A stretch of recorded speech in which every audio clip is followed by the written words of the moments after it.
Meaning of gusset. Gusset. Gusset. Gusset. Gusset.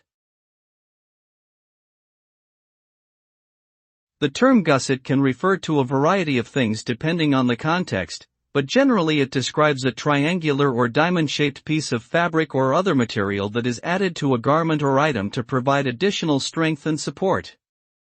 Gussets are commonly used in areas of high stress or movement, such as at the crotch of pants or underarms of jackets, to prevent tearing or stretching. They can also be used in other applications, such as in architecture or engineering, to provide structural reinforcement in joints or corners.